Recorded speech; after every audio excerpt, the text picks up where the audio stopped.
আল্লাহ আমার সৃষ্টিকর্তা, আল্লাহ আমার সবার কাছে প্রিয় যিনি তিনি আমার রব।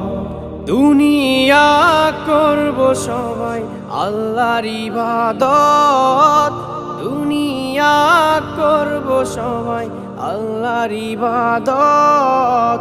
সব কিছুতে দিবেন তিনি তারি রহমত, সব কিছুতে দিবেন তিনি তারি রহমত। আল্লাহ আমার সৃষ্টিকর্তা, আল্লাহ আমার সবার কাছে প্রিয় যিনি তিনি আমার রব। আল্লাহ আমার সৃষ্টিকর্তা, আল্লাহ আমার সবার কাছে প্রিয় যিনি